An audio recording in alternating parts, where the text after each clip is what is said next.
Good night. Good night.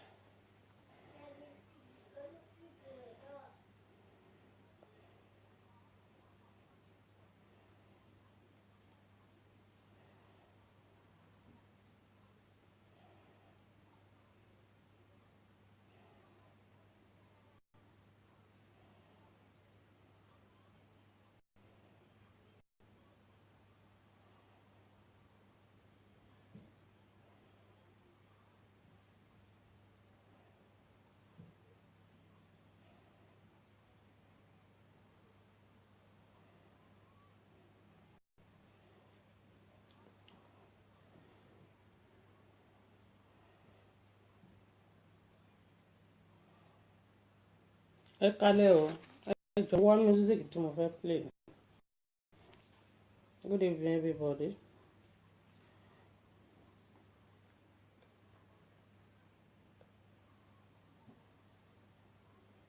Sister Omega, ẹ kálẹ́, ẹ kújọ́ mẹ́ta.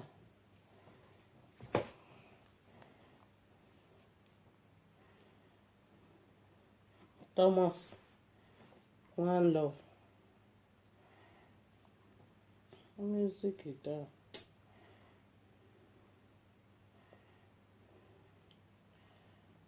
Good evening. Ẹ kálẹ́ o.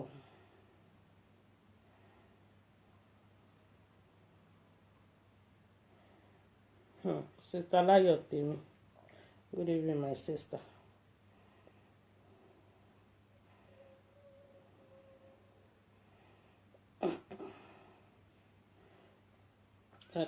Ẹ kújọ́ mẹ́ta.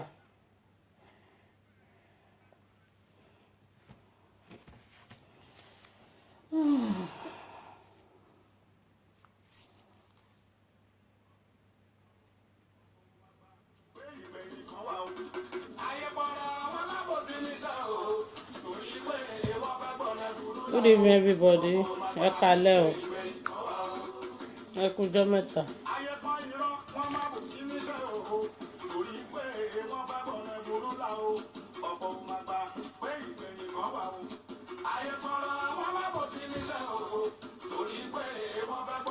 Saheed, good afternoon, good evening. Saheed Adébáyọ̀. Mi ò tí ì orúkọ yẹn bí báyìí o.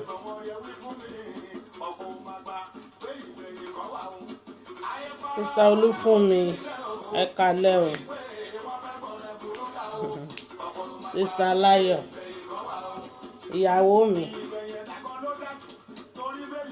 ẹ kálẹ́ o.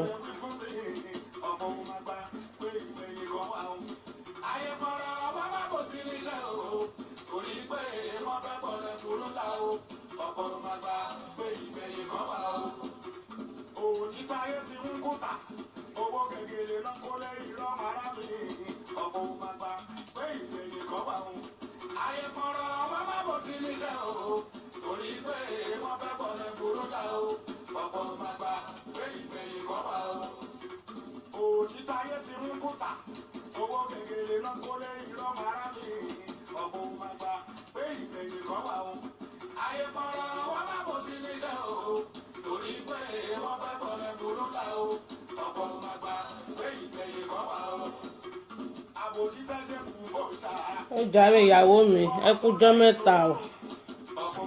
Ìjọ kan pẹ̀lú Sister Gloria. Good evening, my sister. Please share. Ẹ jọ̀ọ́ ẹ bá wa share. Ẹ jọ̀ọ́ ẹ bá wa share káwọn èèyàn get notification. Please share.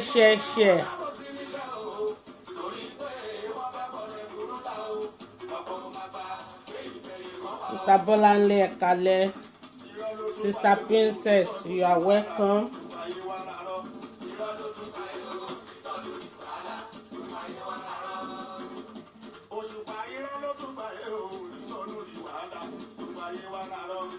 Gbogbo ayé ń ra rọ́.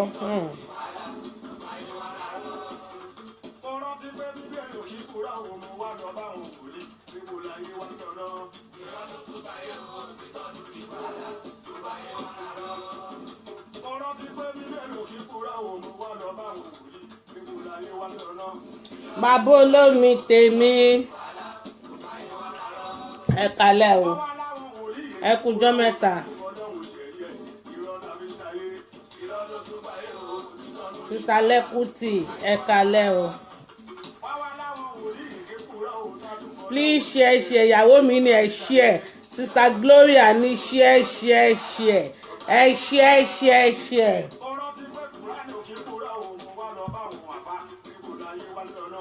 níbi táyé bá ń lọ à ń tẹ̀lé náà ni ẹ jọ̀ọ́ ẹ share ẹ jẹ́ káwọn èèyàn get notification.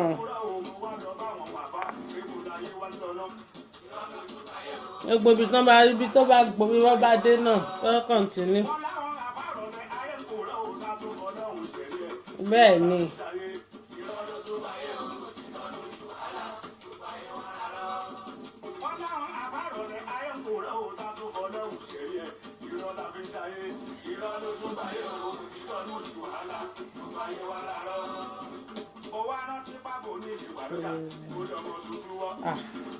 Jókòó Tádé wà online kẹ̀.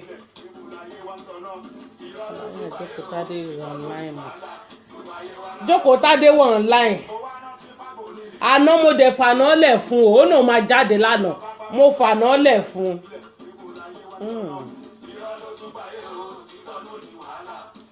Ó ga o. Kò sí problem àwọn tó bá fẹ́ lọ́dọ̀ Jókòó Tádé wọ́n lè lọ síbẹ̀. Sister Sandra ẹ kalẹ̀ mà.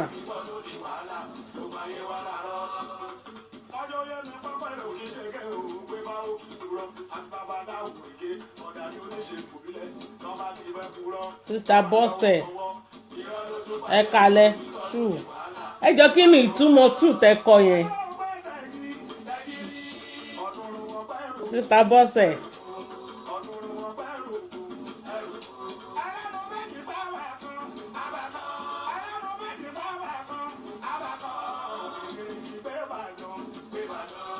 Please share. Àwa méjèèjì a lè wà online ẹni tó bá ní interest lọ́dọ̀ Jókòó ó lè lọ síbẹ̀ ẹ jọ̀ọ́ jẹ́ kí n lò music iná.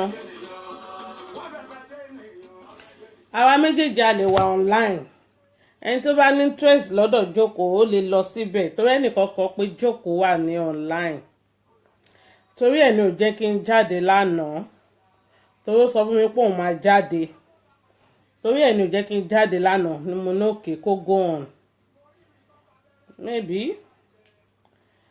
but share ẹni tó bá ní interest can go there ẹni tó bá ní interest ń bíbá ẹ náà ó lè dúró we are the same thing kò sí wàhálà ń bí yẹn kò sí problem.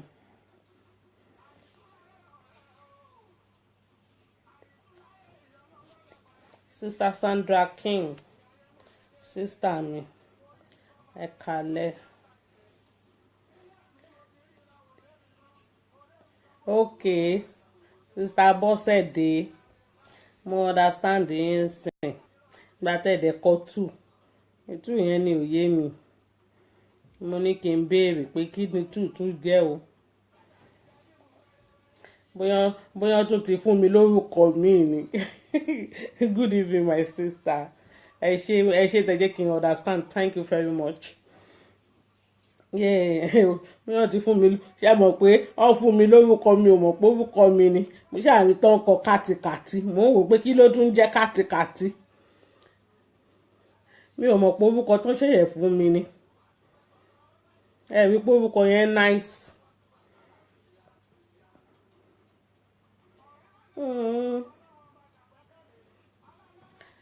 Please share. We enjoy our music a little bit.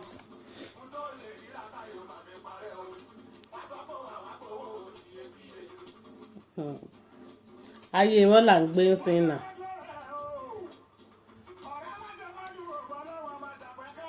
Ọlọ́run bá ṣàgbẹ́kẹ̀lé. Bẹ́ẹ̀ ni o.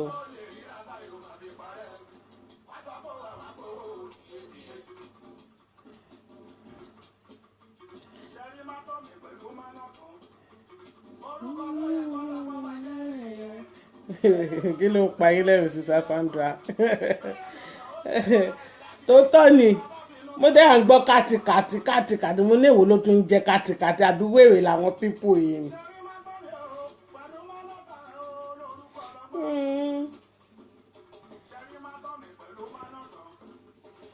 orúkọ tí mi bá mọ̀ sí mo ní láti béèrè kí n má máa búra mi kí n má rò bí mò ń bú wọn dẹ̀ ń gbọ́ kàtìkàtì àwọn ọmọ àlè oríṣiríṣi ń ṣẹlẹ̀ lórí social media. Brother Dancing Jubril ọkọ everybody ọkọ gbogbo àwọn ọmọge. I salute you my brother. You are welcome on this platform. Thank you for joining me. Please share. Thank you everybody to join me this night. I really appreciate that. Thank you. Please share. A máa tó bẹ̀rẹ̀ nsìn ẹ mọ̀ pé èmi ò kí ń dúró de èrò. Mi ò kí ń dúró de àwọn èèyàn kan dé. Ẹni tó bá ní interest, you welcome. Temitope, you are welcome on the board. Sister Yetunde, you are welcome on the board. Thank you for joining me this evening. I really appreciate you people. Everybody in this platform. Thank you for joining me this night. I need to talk about little madman.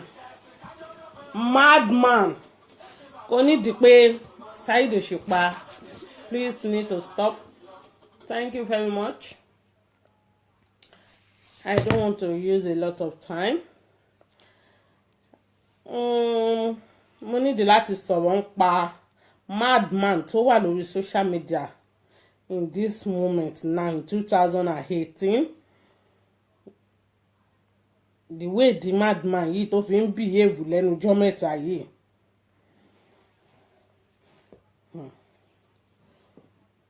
Ìjọba, you are welcome. Bí ìjàmbá ni. Ẹjọ́ tí mi ò bá pronounce orúkọ yẹn dáadáa. Pardon me. Bó ṣe ń behave ní ẹnu ọjọ́ mẹ́ta yìí, ó kọjá be careful. The way tó fi ń ṣe lórí social media, something needs to be done. No, kò gbọ́dọ̀ continue like that. Tíyàn bá ń ṣe orí burúkú, wọ́n bá sọ pé kíyàn má dá wèrè lóhùn. Wèrè yẹn dẹ̀ ń bu àwọn èèyàn jẹ ní left and right. Kí ló yẹ kán ṣe fún wèrè yẹn? Ó yẹ kán lagi mọ́ lórí kó kú dànù ni, àbí kán lọ sọ síbi tó bá belong sí.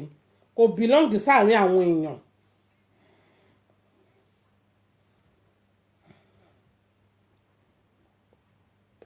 Ọmọlọ́pẹ́, you are welcome on this platform. Ọ̀rọ̀ Sọjí olóko kúkúrú, òun ni mò ń sọ tí nǹkan tí mò ń sọ ò bá yé yín. Ó ti ń kọjá be careful. Eré là ń pè, wọ́n ní kán dákẹ́ fún wọn, a dákẹ́. A wò pé a gbọ́dọ̀ máa bọ̀bọ̀ jáwúrà. A wò pé level past level. Sister Omolade, you are welcome. Sister Yetunde, you are welcome. A wò pé ọmọ ju ọmọ lọ. Àwa yàtọ̀ sí wọn. A pọ̀ jù wọ́n lọ. When we cook quiet for them, everybody shut up. Àwọn nǹkan tó ń ṣẹlẹ̀. But sometimes tá bá rí nǹkan tí kò right, a máa bọ́ síta máa ra address ẹ̀. Kò kí ń ṣe pàwà gan-an. A ò ní time láti dá yín lóhùn. We have time. Sister Princess, you are welcome, my sister. We have time for you people. I need time gidi, brother Bosun. You are welcome, my brother. I need time gidi. Ẹ̀yin nìkan kọ́ lẹ mọ̀ wèrè ṣe. Ẹ̀yin nìkan dẹ̀ kọ́ lẹ mọ̀ èpè ṣẹ́. Ẹ mọ̀ pé mi gẹ́gẹ́ bí ẹnìkan, ó fi èpè mi, ó fi rọ̀ mí lọ́rùn ni. Ẹ má jẹ́ kí n bẹ̀rẹ̀. Sọjí olórí burúkú, má jẹ́ kí n bẹ̀rẹ̀ pẹ̀lú ẹ. Ẹ má jẹ́ kí n bẹ̀rẹ̀ pẹ̀lú yín. ṣé mo pé ti fẹ́ sọmọ sí yín lórúkọ pé mo ti lè ṣépè jù mo ti ń wò ó ṣe fún yín lẹ́nu ọjọ́ mẹ́ta yìí ó dàbí pé ìgìràgìrà yín tí wọ́n ń pọ̀ ẹ̀ ń gùn wá ẹ̀ ń ṣe bí ìpọ́lọ́ ń wà lẹ́yìn yín exactly wọ́n sọ jí yìí exactly wo lórí burúkú yìí tó ń ṣe rádaràda lórí social media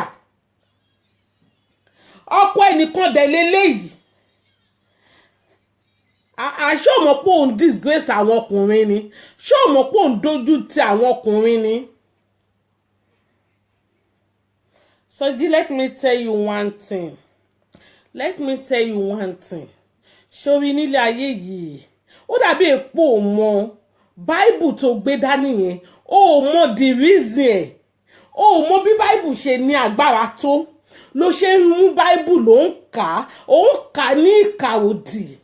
Ṣorí tó bá máa fi báìbù gégùn fún yàn ṣé kí n sọ kinní kan fún ẹ ẹ̀yin pípù yìí olórí búkú ẹ kò pé ẹ ní shepherd ni náà àwọn wèrè wo ló fi ìwọ yìí jẹ shepherd Naija you people need to wake up ara ariwo tí mọ́mí ẹ sábọ̀dù ń pa ní tó fi dọ̀tá yín ara ariwo tí màmá yìí ń pa rèé tó fi di aláìdá lọ́wọ́ yín ẹ̀yin Naija ti lè support nǹkan tí kò make sense ẹ máa rí òótọ́ ńlẹ̀ báyìí ẹ dẹ̀ máa God àwa wí tán Demo Trump ó bú gbogbo wa ó bú Naija inú ń bí gbogbo yín pé Demo Trump racist ni ṣé ìwà táwa Naija ń wù fúnra wa yìí gan ṣó dáa ariwo tí mo mi ẹ sábọ̀dù pa tẹ́ fi fẹ́ pa ọ̀tá ẹ̀ ariwo tí ìyá yìí pa pé kẹ́ ẹ change ìwà kọ́lẹ̀ ń wú ẹ̀yin dúdú pẹ̀lú ìwà dúdú. Mọ́mí Martins ẹ kalẹ́ mà àgbáyé àdálẹ́ o ẹ kújọ́ mẹ́ta mà. Sọjí let me jẹ́ kí n bẹ analyse ṣó olórí burúkú tó ṣe ní àná kí n tó wá bọ́ sí ti tèní ṣé dúró ló ṣó ò níṣẹ́ mọ́ ni ló fi jẹ́ pé everyday ló fi ń ṣe ṣó lórí social media when that's your own problem it's not mine. Ìwọ ń ka Bible ó fi ń ṣépè fún ọmọ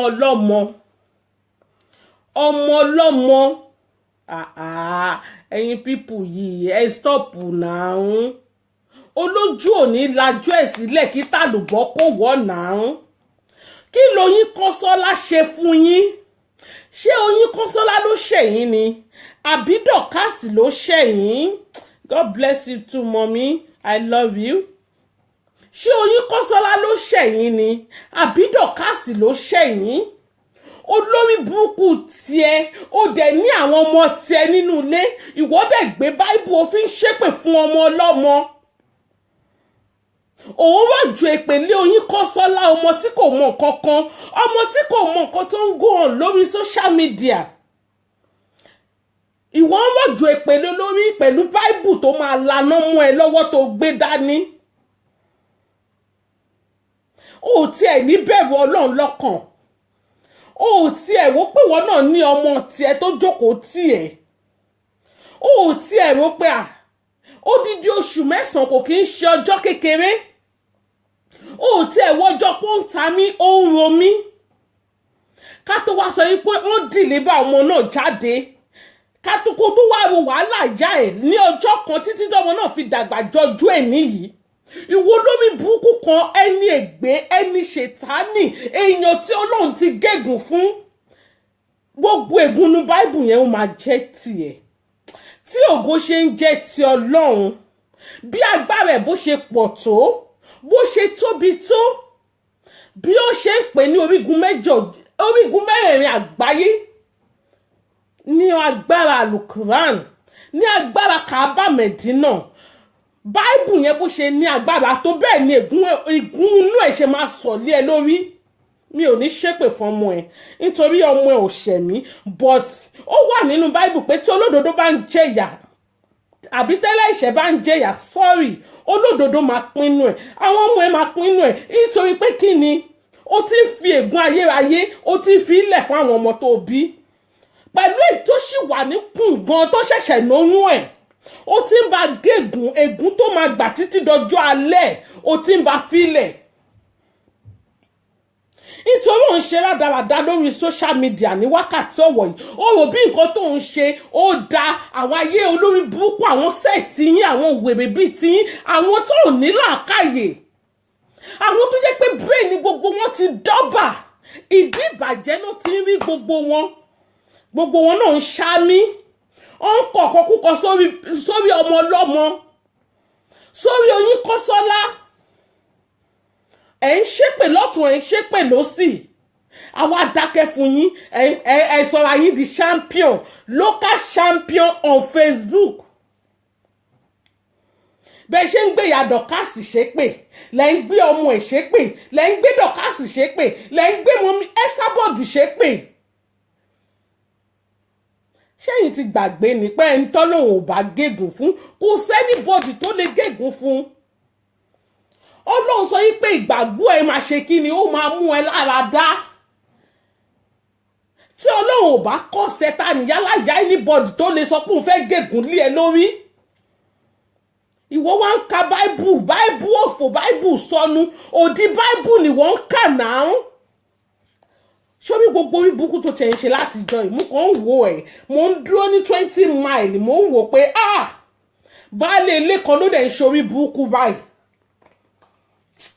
ìyálé ilé kan ló ń ṣòṣì báyìí ìyàwó kan dẹ̀ ló fẹ́ eléyìí nítorí mi ò gbọ́dọ̀ fẹ́rù wọ́n máa ti fún ẹ poison o lè disgrace family mi now because disgrace ló jẹ́ fáwọn family ẹ̀ ní right now bàbá tó bí ẹ lajú ẹ̀ sílẹ̀ ó dẹ̀ ń ṣorí burúkú òun mórí burúkú òun sọ sẹ́nu inú ẹ̀ dẹ̀ ń dùn.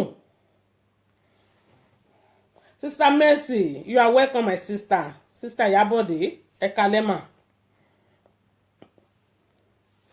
Ta ló gúnyán fún ẹ tó sọ pé Tobi òṣòro? Bó ṣe ń dìjà náà rèé o, bó ṣe ń dìjà. Bó ṣe ń dìjà náà rèé o, bó ṣe ń dìjà. Ẹ ò rọ́mọ rí odó tó fẹ́ nà yẹ́ ẹ̀ pa o. Bó ṣe ń dìjà. Bó ṣe ń dìjà rèé o. Bẹ́ẹ̀ ṣe ń fowó ara yín fa wàhálà rèé o. Bẹ́ẹ̀ ṣe ń bẹ̀rẹ̀ rèé o.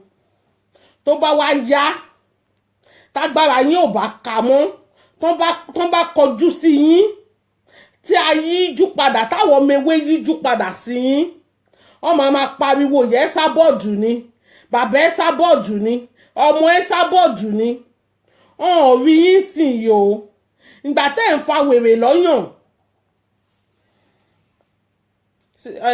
Ọlátúnjí you are welcome ìgbà tẹ́ ń fa wèrè lọ́yàn sìn kò sẹ́ni tó rí yín o ìgbà tẹ́ ń dragi problem ń sìn dọ́kásì orí ti yín rò ó dọ́kásì rọra fi yín lẹ̀ sẹ́gbẹ̀ẹ́ kan ẹ̀ ní jẹ́ kí dọ́kásì relax because ìwọ sọ jíǹsì ó bọ́ta ó ń gbé ọmọ dọ́kásì ṣépè ó ń gbé ìyá ẹ̀ ṣépè wẹ́n mo ti sọ fún ẹ pé bó ṣe máa rí fún ẹ nìyẹn o àwọn ọmọ ẹ ò ṣẹ̀mí mi ò níbẹ̀ gégùn fáwọn ọmọ ẹ nítorí ẹ̀rù ara tèmi gan máa ń bà mí tí n bá sọ it must always come to pass torí ẹ̀lẹ́rọ ara tèmi gan ṣe ń bà mí mi ò ní bẹ́ẹ̀ ṣépè fún àwọn ọmọ ẹ̀ but ìwọ ló ń egun ayérayé òun ló ń filẹ̀ fún àwọn ọmọ ọlọ́mọ tó mọ nǹkan kan àwọn ọmọ tó mọ nǹkan tó ń gùn lórí social media you can't hear anything why ẹjọ́ ṣe ń gbọ́ mi ẹjọ́ ṣe ń gbọ́ mi. Brother Ọlátúnjí you can't hear anything ṣé ẹ gbọ́ Yorùbá ni okay you can hear ṣé obìnrin ni yín àbọ́kùnrin ẹ má bínú Sọjí ó wá gbé ọmọ lọ́mọ òun gbé ṣépè báyìí ìwọ ló máa perish oh my god ṣé rí pé lórí burúkú nìwọ ọmọkùnrin òun pé Oyinkanṣọ́lá ọmọ Nasiru Àdìsá ó dẹ̀ ń gbọ́ ọmọ lọ́mọ ṣépè ọlọ́run màmá fi ẹ́ gégùn nítorí Oyinkanṣọ́lá ò mà ṣẹ́ ẹ ṣé mo dúpẹ́ thank you mo ti rí yes yín. Oyinkansola ò ṣẹ̀ ẹ́, ẹlẹ́dàá Oyinkansola gan máa fìyà jẹ, ìṣẹ̀dá Oyinkansola gan máa ṣépè fún ẹ. Gbogbo nǹkan tó wá láti wọn Oyinkansola dé ìkànnà ẹ̀ ó máa fìyà jẹ. Sọjí gbogbo ìṣẹ̀dá Oyinkansola, gbogbo àwọn màláìkà tó ń bá ṣiṣẹ́ ó máa fìyà jẹ. Gbogbo ìṣẹ̀dá Oyinkansola ó máa ṣépè fún ẹ. Because why? Kò mọ̀ ẹ́ rí, kò ṣẹ̀ ẹ́. Ẹlẹ́dàá Oyinkansola ò gbọ́dọ̀ gbàbọ̀dè, ó ṣèwọ̀. Omi ara Oyinkansola ò lè gbàbọ̀dè, ẹ̀jẹ̀ ara ò lè gbàbọ̀dè. Gbogbo nǹkan tó ń mí látara Oyinkansola, ọmọ Nasiru bó ṣe ń sọ kò ní gbàbọ̀dè. Ó máa di kí ni, á jẹ bátò sẹ́ńdà fún ẹ, nítorí pé ó sọ pé òkúta bá sọ mọ́ pé òun lọ̀pẹ́ máa ń sọ mọ́ yàn. Bó o ṣe fẹ́ kó rí kọ́sù fún Oyinkansola, ọmọ Dorcas, ọmọ Nasiru Àdìsá, bẹ́ẹ̀ ló ṣe máa rí fún gbogbo ọmọ tó bá tara wọ Sọjí ọlọ́wọ́ yọ àbí kí ló pera ẹ. Bẹ́ẹ̀ ló ṣe máa rí fún ìṣẹ̀dá wọn. Mo sọ fún ẹ, mi ò ní kọ́ọ̀sì àwọn ọmọ ẹ, nítorí pé kí ni, mi ò mọ̀ wọ́n, ọ̀hún mọ̀ mí, ọ̀hún ṣẹ̀ mí. Ìwọ bàbá wọn tó wọn tara ẹ jáde, ìwọ ló ń gégùn fún wọn ní wákàtí ọ̀wọ̀ yìí o. Má rò bí Oyinkansola, ọmọ Dorcas, ọmọ Nasiru Àdìsá, òun ló ń gégùn fún. Àwọn ọmọ tó tara tiẹ̀, ìwọ tó pẹ́rẹ́ ní Sọjí, àwọn nǹkan tó dùn mọ́ ẹ nínú tó jáde, àwọn nǹkan tí wọ́n rí tó ń dùn mọ́ ẹ nínú, òun ló ń gégùn fún ní lọ́wọ́lọ́wọ́. Ó ló ń gégùn fún, ó dẹ̀ di dandan bátò sẹ́ńdà ni, ó máa padà sórí wọn. Ìṣẹ̀dá wọn ti rọ̀ mọ́, omi ara wọn ti gbà bẹ́ẹ̀, ẹ̀jẹ̀ ara wọn gan ti ṣàmì sí i, nítorí pé kí ni, ó jáde látẹnu wọ tó ṣẹ̀dá wọn. Bẹ́ẹ̀ ló ṣe máa rí fún ẹ, nítorí ẹni tó bá ti ro bí ro ọmọ ọlọ́mọ, ó ti di dandan. Ìwọ tó bá ti ń nàka, tó bá ti ń nàka kan sí ọmọ làkejì ẹ, 9 yòókù ó di dandan kó come to back fún ẹni. Àtijọ́ tẹ̀ ti máa ń ṣépè, èmi náà máa ń ṣépè tó bá gùn mí, mi ò dẹ̀ kí ń ṣàìdédé ṣépè. Tẹ́ bá wá tọ́ mi ni, èèyàn tó bá tọ́ mi, tẹ́ bá wá sórí platform mi, tẹ́ wá gbé mi ṣépè, mi ò ní lajú mi sílẹ̀. Ó ti pẹ́ tẹ́ ti máa ń ṣe, ó ti pẹ́ tẹ́ ti máa ń gégùn. Ní wákàtí ọ̀wọ̀ yìí, ní bí mo ṣe bí agbára àṣẹ ṣe wà ní ẹnu mi, bẹ́ẹ̀ náà ni mo ṣe bẹ́ẹ̀ tọ̀nà ẹ̀ back. Gbogbo nǹkan tó ní kó ṣẹlẹ̀ sí Oyinkansola, ní dáradára ni o, ní burúkú ni o, mo bẹ́ẹ̀ páàkì gbogbo ẹ̀ papọ̀ o. Mo bẹ́ẹ̀ páàkì gbogbo ẹ̀ papọ̀, mo bẹ́ẹ̀ ó di ilé ẹ̀. Bàtà ọ̀fọ̀ tó ní kán bọ́ sínú ọ̀nà Dorcas, ó dẹnu ọ̀nà ẹ̀. Pàtó òṣì tó ní kán bọ́ sílé ìyá Aláṣàbí àbí kan lára àwọn ọmọ ewé, ilé yín náà ló ti máa ṣẹlẹ̀. Èmi kọ́ lẹ ti ń sunkún. Oyinkansola kò ní kúkú kan bí kò kí ń ṣe yíyè. Oyinkansola wá sílé ayé yìí, ó di dandan kó ṣe oore. Oyinkansola ti dúró sórí ilẹ̀, ó di dandan kó tẹlẹ̀ pẹ́. Oyinkansola ọmọ Àdìsá, ọmọ Dorcas, ó ti wà nílé ayé yìí, ó ti di dandan kó òun ṣe rere. Ẹlẹ́dàá ò gbọ́dọ̀ gbàbọ̀dé, omi ara ẹ̀jẹ̀ ara ẹ̀ kò gbọ́dọ̀ gbàbọ̀dé. Ìṣẹ̀dá Oyinkansola ò ní gbà lọ́wọ́ yín. Gbogbo ègún tẹ̀ ń ṣẹ́ fún Oyinkansola, Ọlọ́run àwọlá ìjọ ó ń ta mí, ó ń ro mí, kò ní ṣẹlẹ̀ lórí, nítorí pé kí ni, Oyinkansola ò ṣẹ̀yìn. Ó ní ká tó bá ṣẹ̀ òun lọ́ba máa ń gé. Olójú pupa, you are welcome. Kò ṣe mí ṣe yín lálẹ́ yìí, ẹ jẹ́ kí n fèsì ẹni tó ṣe mí pẹ̀lú ẹ̀, ẹ má dá ọ̀rọ̀ sí méjì. nítorí bẹ́ẹ̀ ṣe ń ṣorí burúkú lóyún lórí social media kò sí ètò kan bẹ́ẹ̀ ewu làbọ̀ máa gbọ́ ọmọ ọlọ́mọ ṣépè ó dẹ̀ tún ń ka báìbù ó di báìbù ló ń ka ègún mo sọ fún ẹ pé gbogbo ègún ní báìbù ó máa jẹ́ tẹ̀ ìwọ tó ń tẹ red face ìwọ tó ń tẹ red face wá eyín tí ajá fi ń bọ́mọ ẹ̀ ṣeré òun ló fi ń ge jẹ ẹ ti mọ̀ mí lánàá kó tó dé ní mi ò pè yín mi ò invite yín ẹ má jẹ́ kí òṣàdílé mi gùn mí nítorí tó bá gùn mí kọ́lọ́mọ ṣe kí ni kó kìlọ̀ fọ́mọ ẹ̀ ni mi ò mọ̀ yín rí mi ò dẹ̀ fẹ́ mọ̀ yín ẹ parkware kò tí ì ṣe mí ṣe yín sìn kí ẹni yẹn kó ṣe kí ni kó jẹ́ kí orí ẹ̀ lọ pé àìjẹ́bẹ̀ ó máa ru báskẹ̀tì délé báskẹ̀tì èpè ni tó bá ṣe fẹ́ sí ni ó wà ńlẹ̀ let me write down.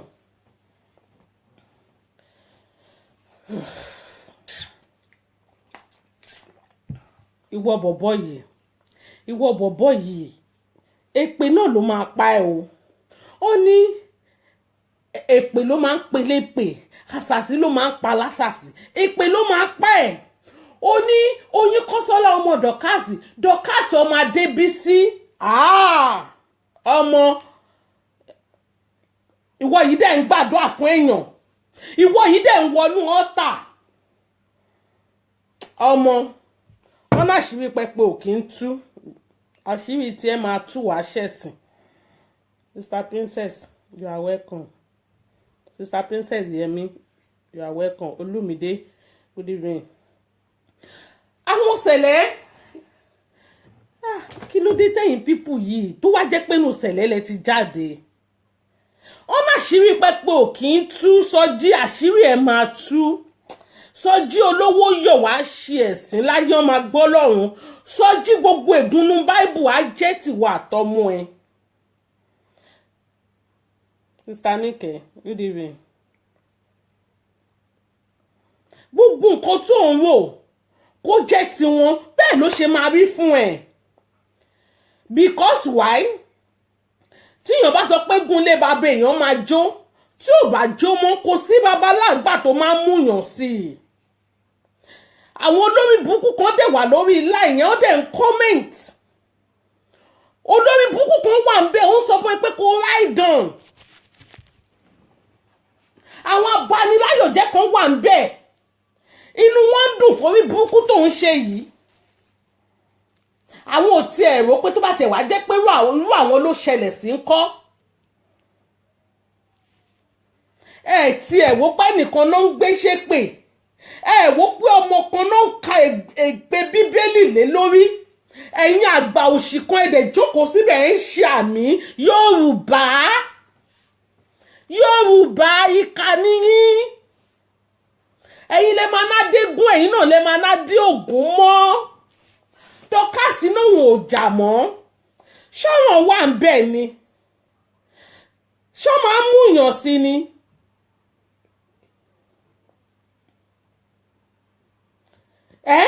ṣé tíyàn bá sọ pé òun ò jà mọ́ ẹ̀yin olórí burúkú kan wà ń bì kan ẹ máa ta epo sí nítorí pé wèrè kan fún yín lówó dọ́kásì ṣáà ló ń jà tẹ́lẹ̀ oúnjẹ ló mọ reason why tó sọ pé òun ò jà mọ́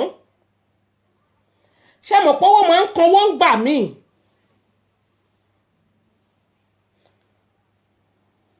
ọwọ́ máa ń kan wọ́n gbà míì ó máa sọ pé ó ti ṣe lágbájá lọ bẹ̀bẹ̀. Sister Becky good evening my sister ọmọ náà ti ṣe lágbájá lọ bẹ̀ onítọ̀hún. Sister Alice you are welcome.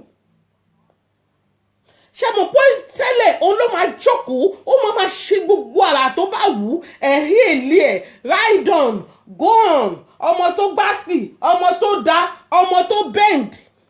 ok tẹ́lẹ̀ṣẹ̀ bá ti mọ̀ tó bá ti mọ̀ rẹ̀ lẹ́lẹ́ṣẹ̀ kò ní pẹ́ lórí ìkúnlẹ̀ ó dẹ̀ sọ fún yín pé òun ò jà mọ́ gbogbo nọ́nsẹ̀nsì yìí ó ní láti ṣe kíni ó ní láti stop. ìyá tó ń bú yìí ẹgbẹ́ ìyá òun ló jẹ́ ṣé ẹ̀ṣẹ̀ wá ni ẹ̀ṣẹ̀ ni pé kíyàn yíwà padà ni ṣe bá dúrà tá ń gbà ní pé k'Ọlọ́run yí gbogbo yín lọ́kàn padà tí Ọlọ́run bá fọwọ́ tọkàn lẹ́mìí inú yín ṣé ẹ̀ṣẹ̀ wà ń bẹ̀ ni.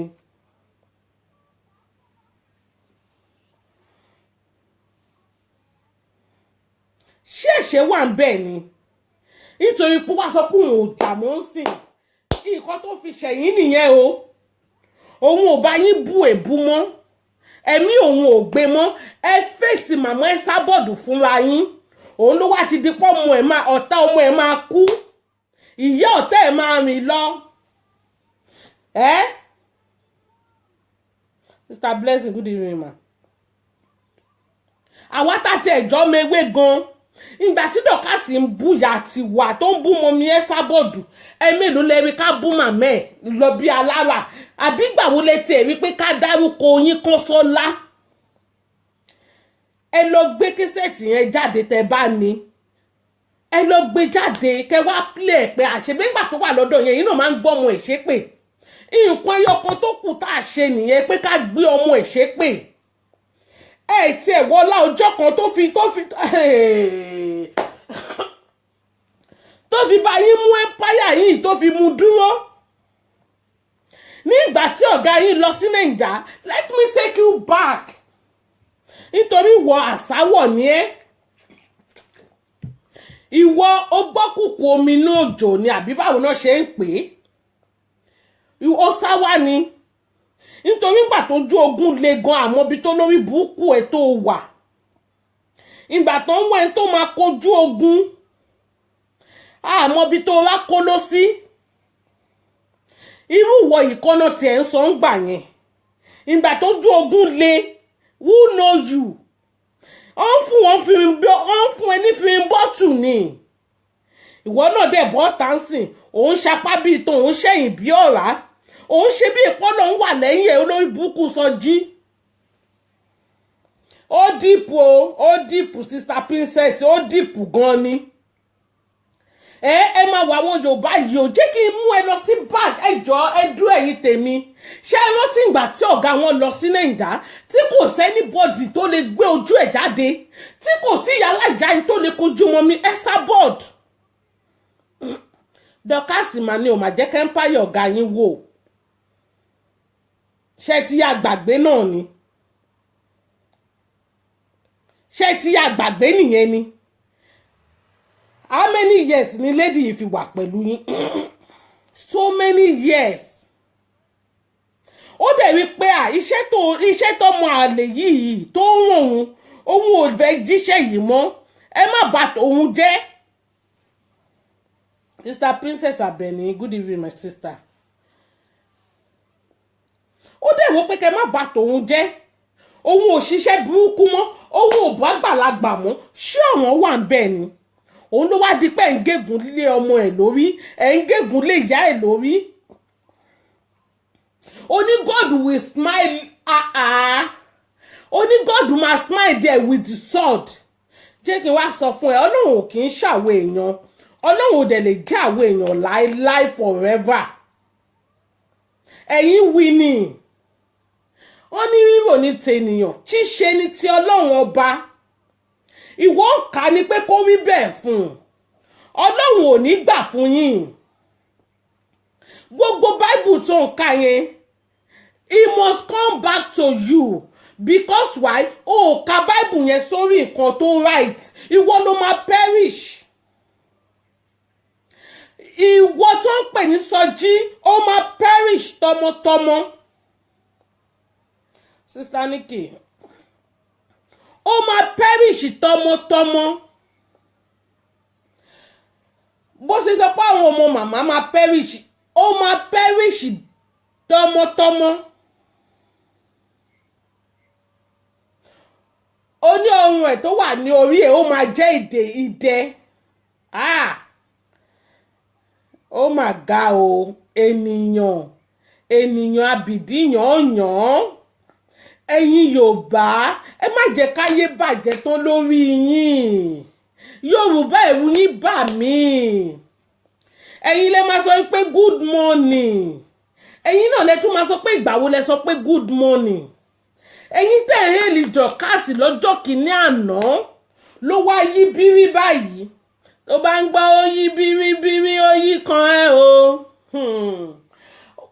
mọ ẹni tó lè yí kan lọ́la ó lè jẹ́wọ́ lórí búkú Sọjí yìí ló máa yí kan lọ́la gbogbo ègúnnú báìbù tó wá ń kà yẹn máa jẹ́ tiẹ̀. Ẹ kalẹ́ sà brother Ganiu orí ìkúnlẹ̀ mo wà lẹ́sẹ̀kẹsẹ̀ dẹ̀ tí a gbàgbé gbogbo oore tí Dọ̀kásì ṣe fún yín ẹ̀yin abara mú oore jẹ yìí ìwọ olórí pupa yìí tó bá tún kọjá tí o bá tún kọjá gbogbo nǹkan tó wà nínú báìbù tó ń kà wàá gbé lọlé gbogbo èpè tó ń kà wàá gbé lọlé nígbà tí ẹ kó lórí búkú lẹ́yìn ọmọ ayé yìí ẹ change wá yín èpè ò lè yín mú kókó lè mú yín Kọ́sọ́lá èpè ò lè mú Dọ̀kásì ìwọ ní gbogbo èpè ẹ máa padà sórí ẹ tọmọtọmọ ni tìdílé lẹ ṣe máa jẹ nítorí pé o ti gbàlùbọ́sà ń sìn ó di dídọ́dọ́ kó o kẹ́fọ̀ọ́ olóṣì ní ẹ̀ ìwọ lórí burúkú táwọn ọmọ tiẹ̀ wà lábẹ́ ẹ̀ tó dẹ̀ ń gbé ọmọ ọlọ́mọ ṣépè báyìí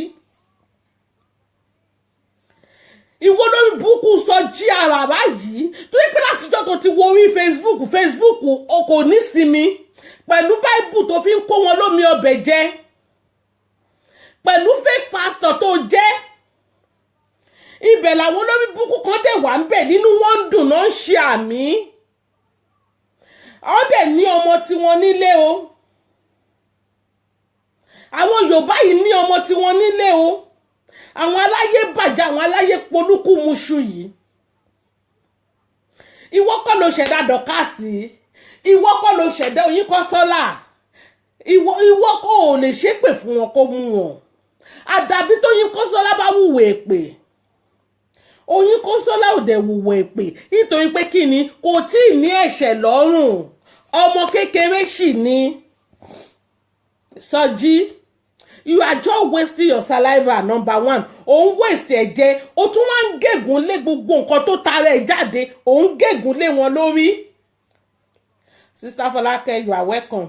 Gbogbo àìsàn tó ní kó bá Dọ̀kásì ó máa padà lára ẹ̀ ó kọ́lọ̀ ń dáríjì mí kọ́lọ̀ ń dáríjì mí mi ò ní bá ṣe ọwọ́ Ọlọ́run jẹ́ mi ò bá sọ fún ẹ pé ṣé o rántí pé ọ́stíjì ń wọ́ ọ̀rọ̀ yẹn ó tóbi mo sọ fún ẹ pé mi ní bú àwọn ọmọ ẹ mi ní bú àwọn ọmọ ẹ bọ̀tọ̀ Ọlọ́run á ṣèdájọ́ ìdájọ́ tó nípọn láìpẹ́ láì jìnnà gbogbo èpè tó ṣẹ́ gbogbo ègún nu báíbù pátápátá ni mo gbà ládùúrà pé kó jẹ́ ti tiẹ̀ nítorí pé kí ni ìwà èpè ló ń wù nítorí pé kí ni ẹni ẹ̀kọ́ ni ẹ́ nítorí pé kí ni èèyàn ṣètánì gangan ni ẹ́ ìwọ kíní kan tó ríra dáradára bí èṣù àwẹ̀lé yìí olórí burúkú ọmọ pásítọ̀ tó ń ṣòṣì ọmọ pásítọ̀ tó ń ṣe rádaràda ṣó mọ̀ pé mi ò tí ì rí sí ẹ tí bá rí sí ayé ayọ̀ lẹ́mìí ẹ̀ ìwọ olórí burúkú yìí onímú bíi mú òrù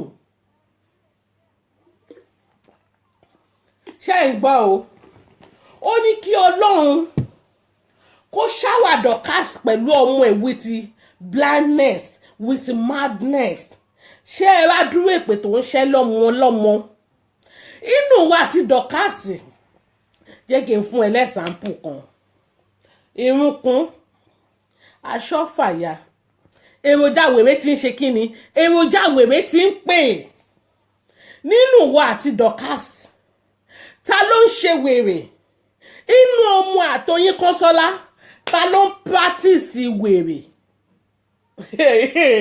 God mi ò rí orí o bàbá àmọ́ mo ń ríṣẹ́ rẹ have assurance ìpè ẹ lè ṣe ohun gbogbo Ọlọ́run sọ pé ẹni tó bú mi ẹni tó bá bú mi òun á bú wọn ẹni tó bá gégùn fún mi òun á bá mi gégùn fún wọn Ọlọ́run tí ń gégùn fún ẹ nọ́mbà wá nítorí wo ló máa ń ṣe bí wèrè o kì í ṣe bí wèrè ló ń rákòrò ń lẹ̀lẹ̀ o kì í ṣe bí wèrè ló ń ṣe bí ọmọ òkókó ló ń kásẹ̀ sókè bí ẹni táyé ń bá pò practice wèrè nìyẹn ọmọ ẹ tó ní àmì ò fẹ́ ọmọ ẹ ìwé jẹ́ kí n fọmọ ẹ lẹ́nà àwọn èèyàn náà ti mọ nǹkan tí mo fẹ́ sọ inú ọmọ àtọyín Kọ́sọ́lá èwo ló ti ń practice wèrè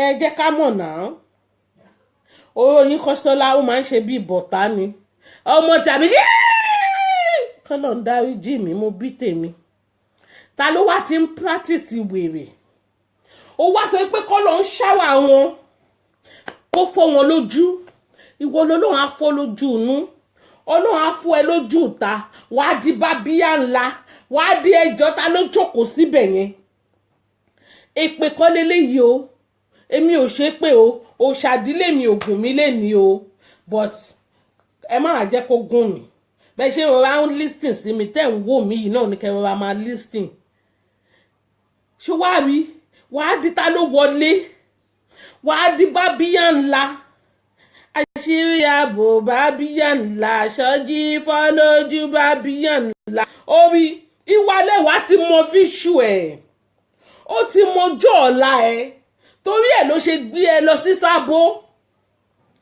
ìwálẹ̀ wá ti mọ fíṣù ẹ̀ ó ti rí bọ́jọ́ ọ̀la ẹ̀ ṣe máa rí ó ti mọ̀ pé at the end of the story ó máa fà á tẹ̀tẹ̀ lọ máa tọrọ báárà ni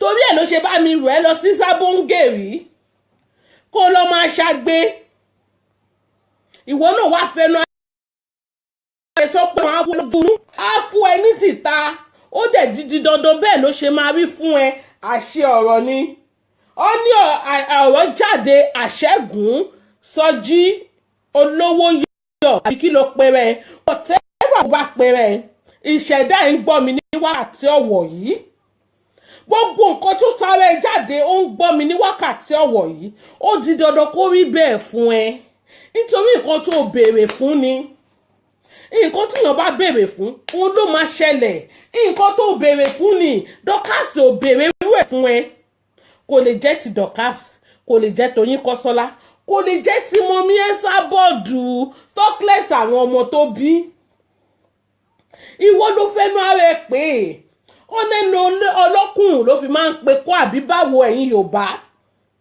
ẹnu ọlọ́kùn ló fi máa ń pe kọ́ fúnra ẹ̀ nǹkan tí wọ́n fẹ́nu ẹ̀ pè yìí náà ó náìsì ìgbà míì èèyàn máa ń kó tiẹ̀ wọ́n sọ pé ẹṣin kó tiẹ̀ lórí eré ìwọ kó tiẹ̀ ń bi rádaràdá tó ń ṣe lórí social media onáná máa fi ìsínwín kọlu Dorcas ìwà àti Dorcas ta ló ti ń sínwín báyìí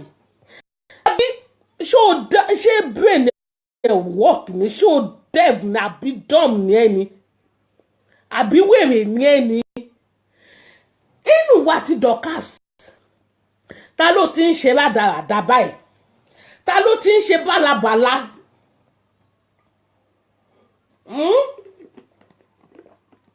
ta ló rí burúkú ti ń tẹ̀lé láti wà nínú ẹ̀jẹ̀ nítorí ọkùnrin tó bá wà responsible kò gbọ́dọ̀ máa behave bí wọ́n ṣe ń behave yìí náà ìwọ ń dojú ti àwọn ọkùnrin mi ò mọ wá tá ọkùnrin gidi àwọn ọkùnrin tó dúró tó bá sọ pé ọkùnrin kò kí ń ṣe bí ìwọ o torí ọkùnrin jọ tílé bá dá nìwọ kò kí ń ṣe bí ẹ̀ náà ń sọ ọkùnrin yàtọ̀ sí ọkùnrin àwọn ọkùnrin tó fi ń ṣàdúrà fọkùnrin àwọn ọkùnrin tóbìnrin máa ń sọ pé ọkọ mi tèmi leléyìí adé orí mi leléyìí ó ní mò ń sọ tá a bá ń sọ ẹ jẹ́ ká máa làjá àwọn ọkùnrin kan wà ẹ máa fi wọ́n tó lé ní àwọn ọkùnrin kan wà mo kọ́ ẹ tọmọtọmọ ní àwọn ní branch ní ẹ lè rí wọn ju branch lọ àwọn ọkùnrin kan tún wà àwọn ọkùnrin tó fi ń ṣépè fọkùnrin wọ́n sọ pé ìjọ́ tí mo pàdé ẹ̀ mo regret pé olórí burúkú ọkùnrin ni ẹ́ àwọn ọkùnrin kan nìyẹn àwọn ọkùnrin kan dẹ̀ wà tó yẹ pé ìyàwó àní ọkọ lọ́kọ mi tí bá tún bọ̀ nílé ayé mi irú ọkùnrin tí mo gbàdúrà kí n fẹ́ nìyẹn ṣé rí oríṣi ọkùnrin mélòó ni mo kà á lẹ́yìn oríṣi ọkùnrin mẹ́rin òun ni mo kà á lẹ́yìn irú tiẹ̀ ìwọ ò sí lára kankan ó wà lára àwọn olórí burúkú the second ọkùnrin bí lè dá àwọn ọkùnrin tó fi ń ṣépè fọkùnrin ara wọn nìwọ wà ara wọn nìwọ ṣe kí ni nìwọ wà because o ti mad already now ṣé nàìjà ló máa fẹ́ orí burúkú yà continue níbi tó lóye náà dáa ó kò dùn mí pé ó máa kórí burúkú tiẹ̀ wàá kó bẹ́ni ẹlẹ́ni because ìsìn kò lè kọ́ṣọ́ ẹ kò gbọ́ orí burúkú tó ń ṣe lórí social media ó kàn mọ̀ pé ó wà ń bẹ̀ ó ń ṣòṣì ó ń ṣìdí òkè wà á kẹ́sẹ̀ sókè ó ń ṣe bẹ̀ house boy ó ṣàmọ̀ pé ó wà ń bẹ̀ bí aláìsí wọ́n fi ẹ́ tó lé ní ẹgẹ́ ìgòdè dẹ́ngẹ́ post ó ṣàwà ń bẹ̀ wọ́n bá máa wíńsìn wọ́n máa nọ́kùnrin nìwọ náà ìwọ gbogbo ló ti ń màdé already now because Dorcas ṣì máa jáde á ṣe ọmọ yẹn poch tẹnukọ́ tó bá sóyìnbó òyìnbó tán yàtọ̀ sí wọ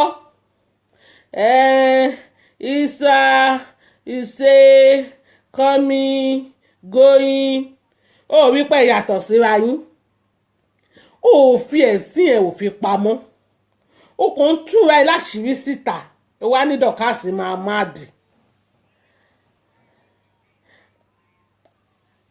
ó fẹ́ máa dì pa ni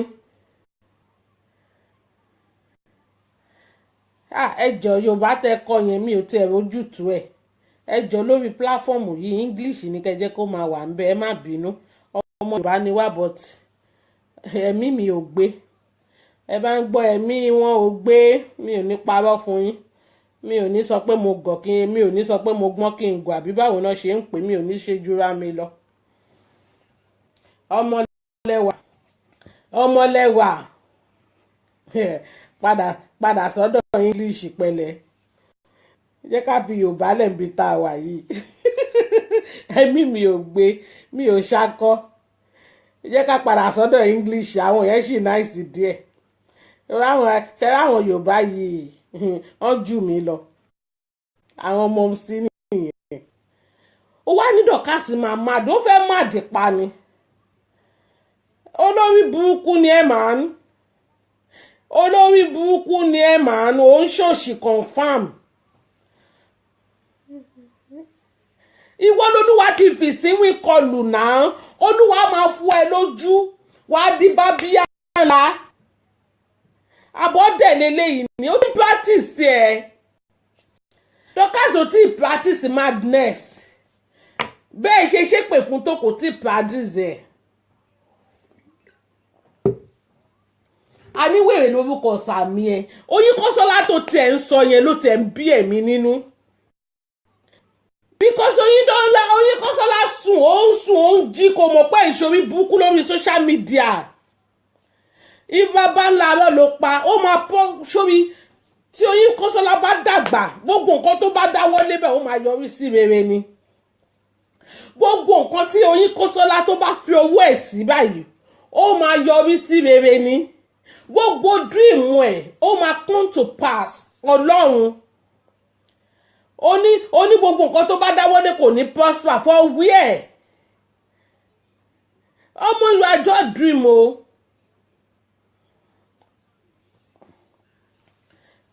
ṣe máa rí wèrè yìí ó ní Oyinkanṣọ́lá with Dorcas ẹ̀yin yóò fi ọkọ obìnrin mìíràn yóò sì máa bá ọkọ yín lò pọ̀ báìbù ẹsẹ̀ wo ni wèrè ń kà yìí náà ṣé èmi náà ti ń gbọ́kọ èèyàn ni ọmọ na madness be this o gbogbo nǹkan tó ń kà yẹn kò make sense náà ó wà nínú báìbù pé tó pin ayé bá dé obìnrin méjì wọn máa jà sí ọkùnrin ẹyọ kan ṣoṣo àmọ́ kò wá ní rí bẹ́ẹ̀ fún Oyinkanṣọ́lá Ọlọ́run máa dìdí ìyàn ọkọ tiẹ̀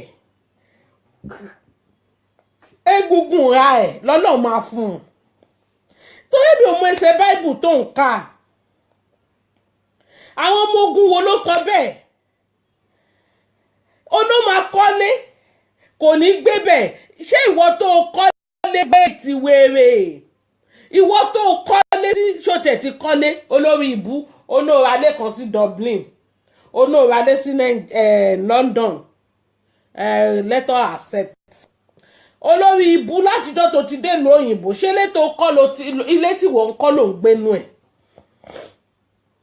ẹ̀ tẹ́láǹtì ní gbogbo wa àbí wèrè ní dìmánà yìí ni ẹ̀yin wèrè tẹ́ ń tẹ̀lé ẹ ṣí létí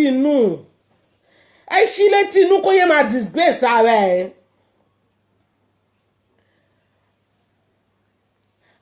àbáyé ń bá mi ṣe bra yìí ni bra ṣé kò kí ń ṣe páyé tí ń gègùn fún ẹ àbáyé ti ṣídìí hàn ẹ́ gidi ni o.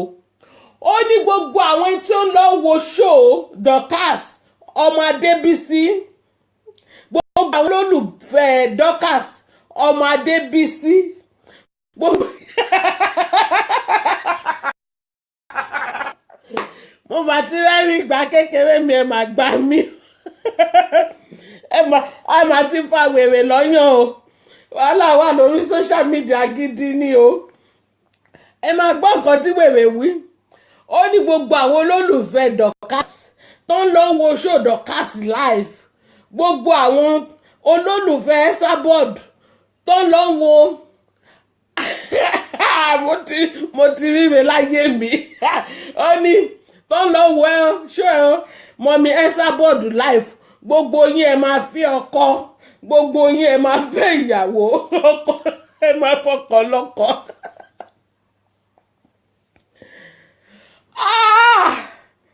Mo ṣẹ̀ṣẹ̀ kọ̀nfàmù nǹkan tó kọ fún mi ni pé wèrè gidi nìwọ àti wèrè àdúrà tó yún dì ó ní gbogbo yín ẹ lọ wo show Dorcas àtẹ̀mí náà ò torí èmi máa ń wo show àti òtẹ́ẹ̀lì fi show màmá ṣe ó ní àwa tá à ń wo show màmá àwa tá à ń wo show Dorcas ó ní ọkọ wa máa dọ̀kọ lọ́kọ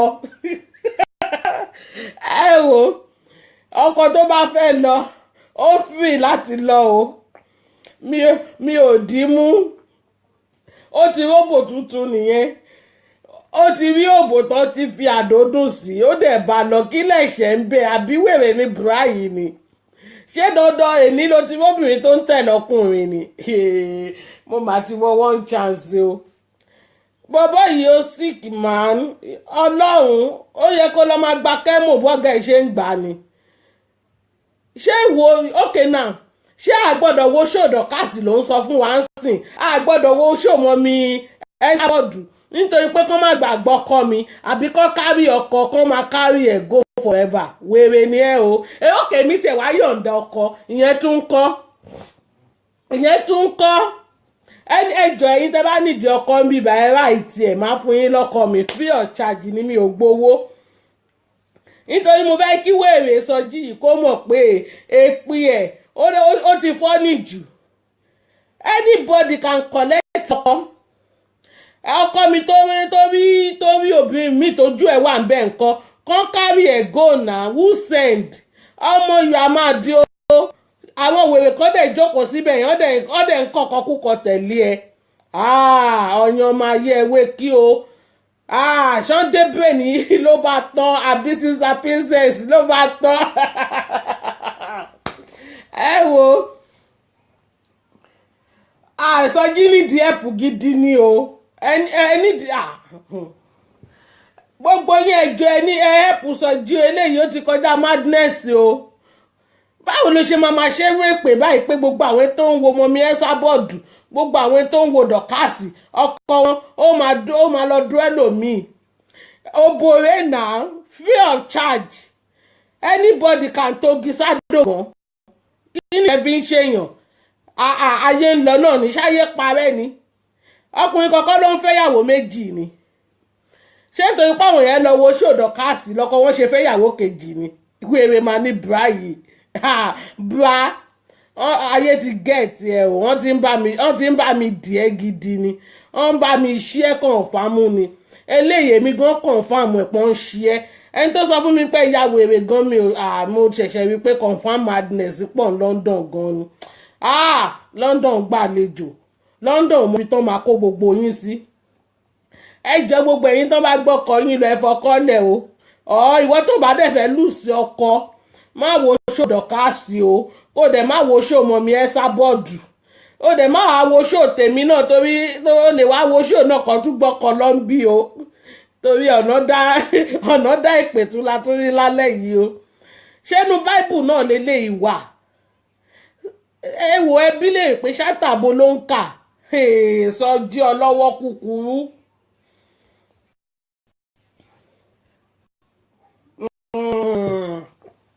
Wọn àti fámìlì ẹ nídìí ẹ̀pù gidi o wọ́n nídìí ẹ o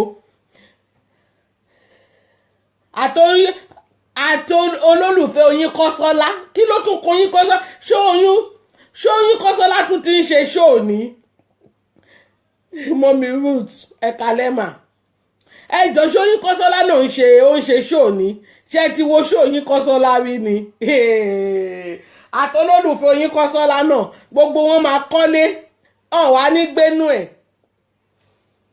Sọjí ó ti wọ one chance ilé tí mò ń gbé mi mo rà mò ń gbénú ẹ̀ 24 hours Jésù gan ò lè gbàdúrà ẹ̀ olórí ìbùkù yẹn má forúkọ Jésù sí Jésù ò lè gbàdúrà ẹ̀ because why orí burúkú ló ń ṣe because why òsì ló ń bá ká Sọjí mo ti ń rà pẹ̀lú lára ẹ̀ látijọ́ ọjọ́ yìí ó mọ àtijọ́ tó ti bọ́ aṣọ sílẹ̀ tó dàbí ẹni tó kóṣọ séjìká ni mo ti mọ̀ kó gbádùn gbogbo àwọn tó bá wo ṣó dọ̀kásì tó wo ṣó mi ẹ́sà bọ́ọ̀dù àtolólùfẹ́ Oyin Kọ́sọ́lá gbogbo wọn ọ máa gbọ́kọ́ wọn ìyàwó wọn máa gbé náà ní kọ́lé ọmọ live story gbàgbọ́ ṣe ṣẹlẹ̀ kó gbàgbọ́ òṣì bí lèmi ò bá wù mí gbé màá dẹ̀ lọ sí hòtẹ́ẹ̀lì màá lè enjoy ara mi tó bá yá màá dẹ̀ tún padà sínú ilé mi bra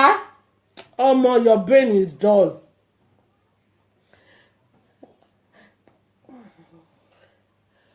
Ìwọ náà ló máa dénú ọgbà àjàrà wàá dénú ọgbà àjàrà gbogbo àwọn ẹyẹ oko wọn máa ti jẹ gbogbo èso tán ebi àwa pàṣẹgè sí wà táwọn ẹbí ẹ lára olórí burúkú oníkàkùkà ò bá yẹ pé báwọn èèyàn ṣe ń ka báíbù nìyẹn ẹ tiẹ̀ ti rí báíbù fín jù ìwọ ṣe lọ gbé kùránì kó máa kà báyẹn tó bá káyà kan nínú kùránì tó mójútó ẹ wá yá wèrè lẹ́sẹ̀kẹsẹ̀ ni ẹ ti rí báíbù ẹ ti rí fín jù sí finish ń wọ́rì yín pẹ̀lú báíbù tẹ́ gbé dání ṣé báíbù náà ló ń kà yẹn ẹsẹ̀ bo nìyẹn wà fásitì wo ló ń kà kọ́ síta fáwọn èèyàn ṣé book of Mormon ló ń kà ni àbí book of Mose èwo ló ń kà nú ẹ̀ àbí nú Revelation èwo ló ń kà nú báíbù nítorí gbogbo báíbù tó ń kà yìí mi ò tí ì gbọ́ rí.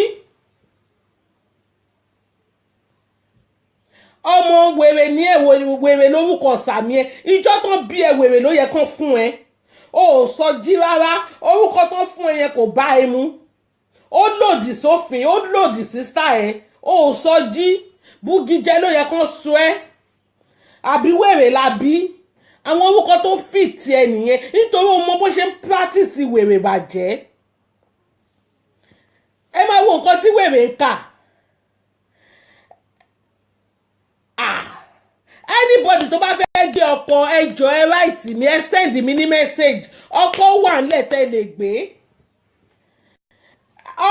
ọkùnrin tó bá dẹ̀ wá bí tó bá ní interest sí mi màá bá lọ ẹni tọkọ mi kan bá ní interest sí ẹ wá gbé kí ló fi ń ṣe èèyàn wọ́n bá lọ patí gan ọkùnrin á tẹ̀lé ẹ wà á tẹ̀lé ọkùnrin ìwọ ló máa ṣorí jẹ́ kí n sọ kíní kan fún ẹ onídọ̀ká ti máa labour kò ní jẹ fruit of labour ìwọ ló máa lò ní jẹ labour ẹ̀ ìwọ ló máa ṣiṣẹ́ fọ́mọ ẹlòmíì jẹ because àpẹẹrẹ tí ń dé ojúmọ̀ nǹkan tó yónú ìdodo ní dájẹ́ ara àti ńlá àpẹẹrẹ ẹ̀ kò nídìí pọ́n ń da ẹ̀ kò nídìí pà ń pariwo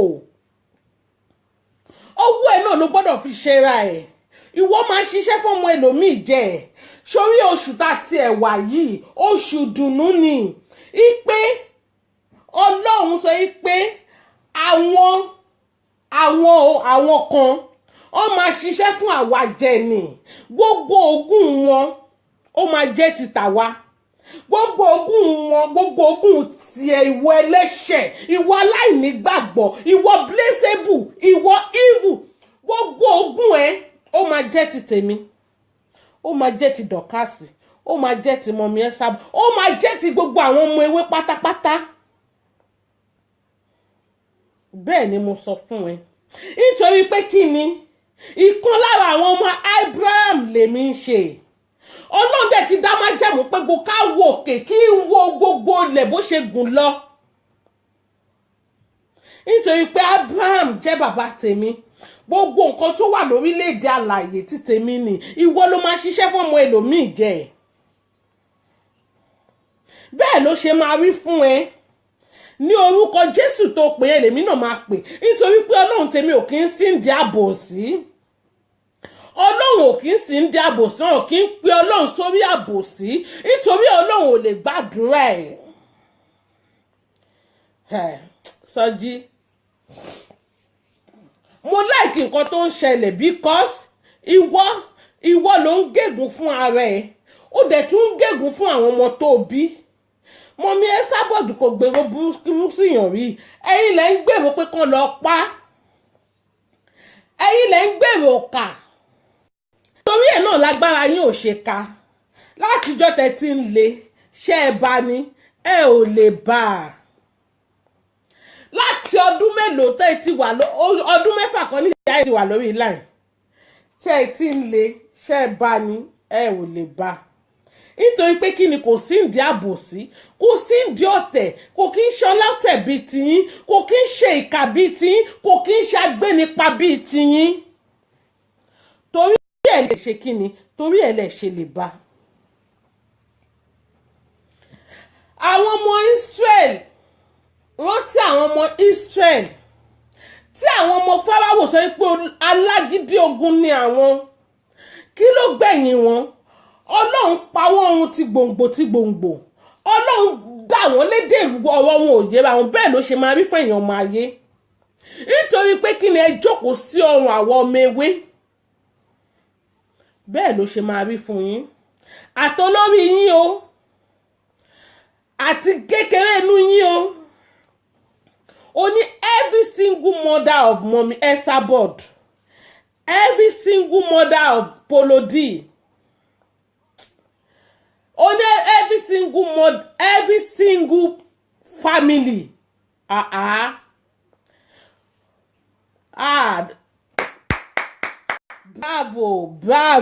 Bravo bí ọ̀rọ̀ ìtàló.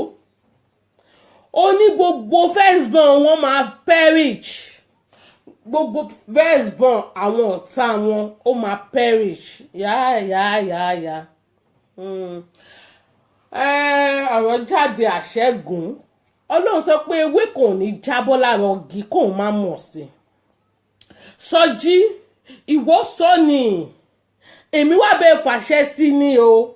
Ìwọ ló sọ, ìwọ ló gégùn fúnra ẹ, ìpè gbogbo firstborn lé ẹ ó máa perish lójú ẹ̀mí ẹ. Ó ní gbogbo àbígbẹ̀yìn lé ẹ ó máa perish.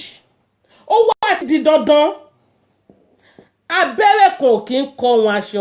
Ẹ má yẹ kí n gbé tàwọn orò wọ́. Ó bá dàbí èèyàn pọ̀. Torí pé wọ́n ló wá sọ, ìpè gbogbo àkọ́bí ilé ẹ̀ ó gbọ́dọ̀ perish. Nítorí pé ó jáde látẹnu wọn tó ṣẹ̀dá wọn, ó ti di dandan kan perish ni.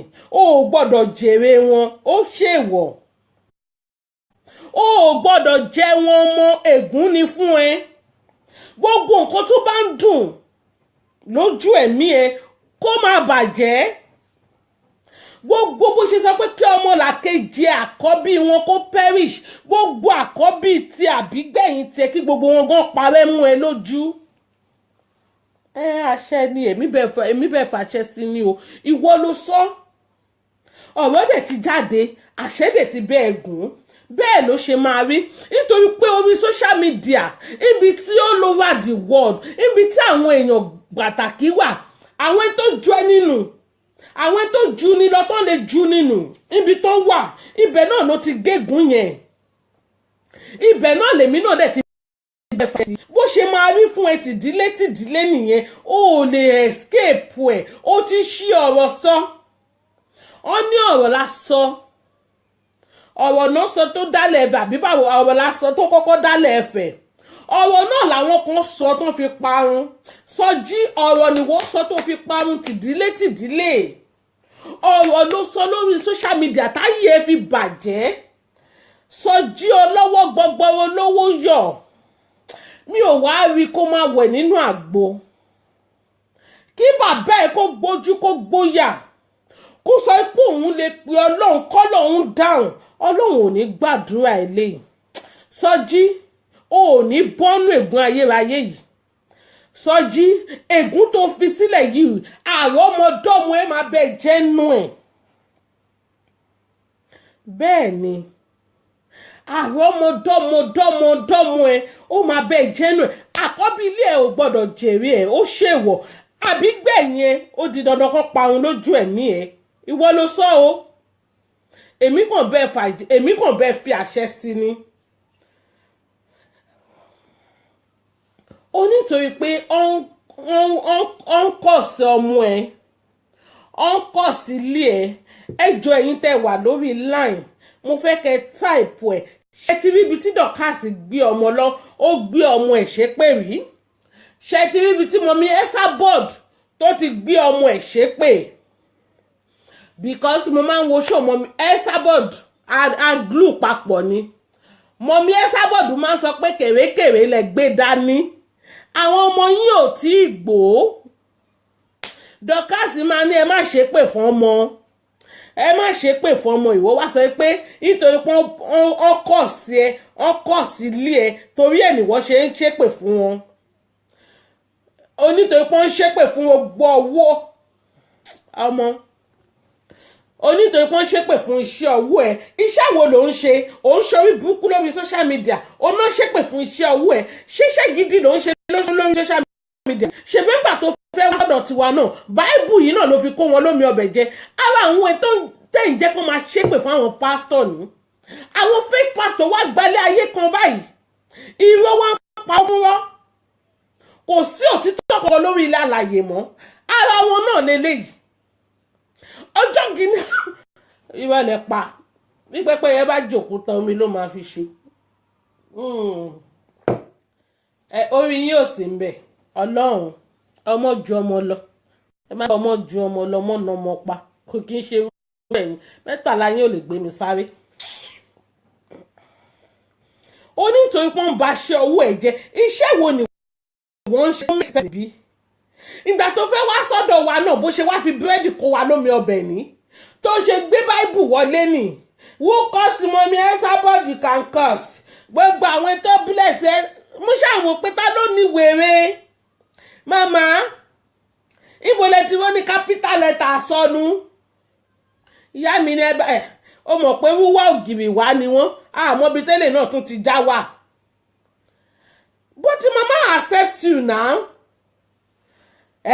orí burúkú tó ṣe náà ni tó fi wá fi búrẹ́dì kó wa lómi ọbẹ̀ lọ the same thing náà ló ń ṣe lọ́dọ̀ àwọn ọmọ ayé ń sìn gbogbo wọn nanu tọ̀kù síbẹ̀ wọ́n ṣẹnu bí ìfúrẹ́ ayá inú gbogbo wọn dùn pọ̀ ń kọ́sà àwọn èèyàn òpònú tálántolú yẹn náà pè wọlé ìyẹn táyé ẹ̀ ti bàjẹ́ already tí kò sí solution sí gbèsè ayé ẹ̀ ìyẹn náà pè wọlé ìyá ọkọ Àṣàbí orí ẹ̀ ti bu ṣé mọ̀mí Esabod sọ fún ẹ pé lesbian lòun ni tó bá fẹ́ jẹ́ lesbian ò dẹ̀ lọ́wọ́ àwọn sẹ́ẹ̀tì ẹ ó mọ àwọn ẹtẹjọ́ ńlára yín lóbò ni ṣáà ti wọ́ọ̀nù ẹ pé kò yé máa sọ pé wọ́n ẹkùn ọkọ Àṣàbí Dorcas lẹ́kùn ọkọ tiẹ̀ náà Dorcas ló ń gbé ẹ sáré náà Dorcas ni yálà ìyá ẹ̀ náà ìwọ Bàṣírá Bàṣẹ̀jẹ́ Dorcas ẹkùn ọkọ Bàṣẹ̀jẹ́ àwítẹ̀ ìwé náà sọ pé ó tí fi mọ̀mí Esabod lọ́rùn sílẹ̀ òun ṣépè fún Dorcas àwa àwítọ̀ sọ pé ó ti ní kó máa dẹ́ Dorcas ẹ máa wo wèrè ẹni tẹ́sẹ̀ ò tí ì múlẹ̀ tó ní ọmọ olúùlú lára ó sọ pé àwọn ọmọ ẹ ti wà ń ta àwọn ọmọ wo ló tiẹ̀ bí ṣó bí ju Tìmílẹ́yìn àtàǹjọ́lá lọ ni àwọn ọmọ mi ti wà ní stíríìtì ìjàpá yẹn tó bá mú ta ni ṣé dọ̀kásì máa gbọ́wọ́ tiẹ̀ fún alágbàfọ̀ ó ti mọ̀ náà wípé dọ̀kásì àbáyé yín jẹ́ látijọ́ ìjọ ìtó ti ń rìn ṣe lọ ka mọ́nà ó náà ti dà àwọn bọ́ìsì síta ó ti dà àwọn ọmọ ẹ̀ síta tó máa ná dọ̀kásì ṣé bébì ni dọ̀kásì ni àbí wèrè ní gẹ̀ẹ́yì ni olórí ibú adẹ̀gbọ́pọ̀ ó tún ti fẹ́ kánlẹ̀ lílọ ni ó lọ olúpópónà kárí Bàṣírá gbówó ẹ̀wù ẹ̀jẹ̀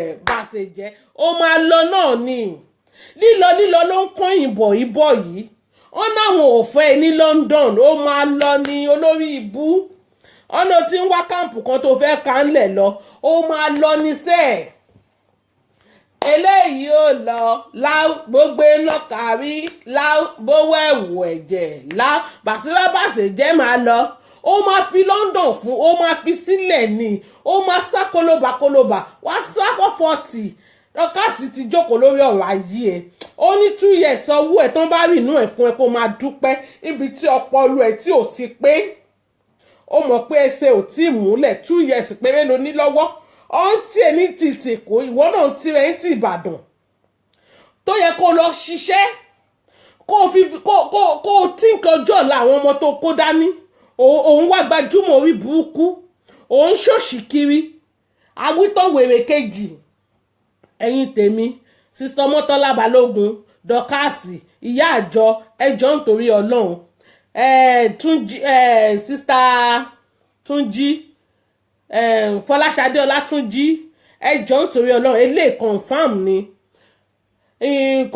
wọ́n fún mi ní information yẹn confam ni ẹjọ́ tẹ́ bá ti rí Wílíṣì ẹ máa kánlẹ̀ o Ọlọ́run ni mo bẹ̀ yín o wọ́n ní wèrè gidi confam ni o nóbì ṣeré o wọ́n ní wèrè gidi ni o wọ́n nítorí ọkọ ẹ̀ òkè dọ̀kásì wọn láì wọ́n nítorí ọkọ ẹ̀ náà ṣe fi sílẹ̀ torí ẹ̀ lọ́kọ ẹ̀ ṣe máa ń fi fóònù mọ́ nítò ẹ̀ wọ́n dẹ̀ ní tó bá ti wọ̀ obsessed with the person kò kọ̀ láti pààyàn èèyàn tó lè rọ poison sínú fíìm bọ́tù ọmọ nébù ẹ̀ ẹjọ́ nítorí Ọlọ́run tẹ́ bá ti rí ẹ máa kánlẹ̀ o Ọlọ́run ni mo fi bẹ̀ yín o ẹ mọ̀ pé wèrè ni o ẹ má rò pé ọkàn parọ́ ni wọ́n ló ní sàtífíkẹ́ẹ̀tì wèrè gidi lọ́wọ́ ni this one is not ṣeré àwọn èèyàn tó mọ̀ dáadáa náà sọ ẹjọ́ nítorí Ọlọ́run ẹ mọ̀ pé tó bá gún ọ̀tá yín lọ́bẹ àbógun yín ń gò ayẹ̀sán máa fi wèrè ẹ̀sẹ̀wọ̀n náà ni wọ́n máa tún fi lẹ̀ ẹjọ́ ẹ máa kánlẹ̀ fún Ọlọ́run mo fi bẹ̀ yín o ẹ jẹ́ ká pe òwe lọ́kọ ìyàwó kó já arọ́ náà gbà eléyìí ò gbádùn o good evening my sister Bọ́láńlé mà ẹjọ́ real Ọlọ́run mẹ́sẹ̀gì èèyàn tó mọ̀ dáadáa ló pàṣẹ fún mi wọ́n ní kí n sọ fún yín pé tẹ́ bá ti rí pọ́ńbọ̀ ẹ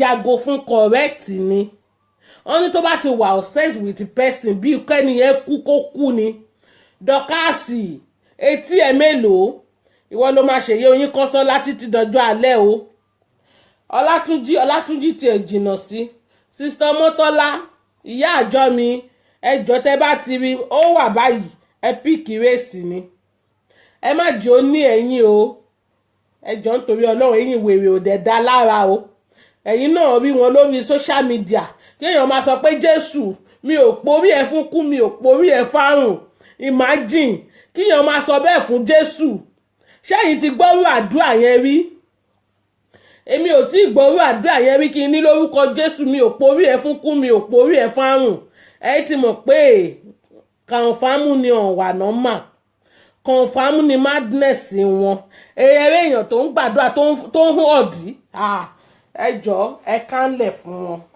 eléyìí ló bí ṣeré ẹ̀yin tèmi ẹ jẹ́ kẹ́mi ṣí yín lẹ jẹ́ ká tún lọ wo nǹkan tó tún ń ṣẹlẹ̀ lókè ọ̀hún ẹ mọ̀ orí social media ọ̀rọ̀ tó wà nílẹ̀ yẹn fi kẹ́ ẹ̀kọ́ ẹ má wá ẹwẹ́ kan má wá ọmọlọ́mọ láàrin èrò tí ń ṣe ṣó jẹ́ kí n lọ gbọ́ nǹkan tó fẹ́ wí Dọ̀kásì tí ń ṣe ṣó jẹ́ kí n lọ gbọ́ nǹkan tó fẹ́ wí Jókòó Tádé tí ń ṣe ṣé ò jẹ́ kí n lọ gbọ́ nǹkan tó fẹ́ wí. Ẹ má ṣe yẹn. Ìrírí ayé kan lẹ̀ ń rí yìí o, ìrírí ayé gidi òun lẹ̀ ń rí yìí. Ẹ bá àwọn èèyàn tá a mọ̀ rí, tá a mọ̀ ibi tán ti já wá, tó kàn máa pè tán máa gbé ọ̀tá wa ṣépè, ṣẹ́yìn náà ti rí. Eléyìí nǹkan tó ń ṣẹlẹ̀ gidi ni. Ẹ fi kó ẹ̀kọ́ kan àbí kejì. Mo sọ fún yín pé tó bá yẹ pé mi ò sí ní ara ságà yìí, tó bá sọ fún mi pé nǹkan báyìí ń ṣẹlẹ̀ lórí mídíà, màá sì máa jiyàn, màá sì máa argue. Nǹkan táwọn olóyìnbó ń sọ nìyẹn pé see is believe. Ìyá ọkọ mi, èmi náà nìyẹn jàre. Ẹ̀kọ́ ìgọ̀gàn àbí kejì kò sẹ́ńtẹ̀lẹ̀ trust. Ọmọ ìyá yín gan, ẹ má fọkàn tán. Ọ̀rẹ́ yín gan, ẹ má fi ẹlẹ́ran ara fi ṣègbẹ́kẹ̀lé. Jésù Kristi nìkan lọ́ba tí kò kí ń disappoint èèyàn. But mi ò sọ pé tíyàn bá bu yín kẹ́ má bu, ẹ return ẹ̀ back to sender. Ẹ sọ fún pé ẹlẹ́rù ló lẹ́rù ẹ̀, òun ló máa gbé nǹkan ẹ̀. Gbogbo iná tó bá dálẹ̀ fún gúnugún, ẹyẹ míì náà fi máa sun. Ẹ sọ fún wọn páwọn náà nẹrù ọ̀rọ̀ wọn, ó di dandan kó gbé. Ẹ sọ fún gbogbo àwọn arógo kólógo tó rógo tó sọ pé ẹ̀ní jèrè ọmọ. Ẹ sọ fún wọn páwọn náà ní jèrè. Ẹ̀yin ti jèrè láyé, ẹ máa jèrè lọ́run. Ó di dandan kẹ́ ẹ fèrè jẹ̀kọ́. Ẹ sọ fún wọn pé iṣẹ́ tẹ bá ṣe lọ́jọ́ àárọ̀ yín, ó di dandan kẹ́ ẹ jókòó kẹ́ ẹ jẹ́. Ẹni ẹlẹ́ni ò gbọ́dọ̀ gbàṣẹ yín ṣe, ó ṣèwọ̀.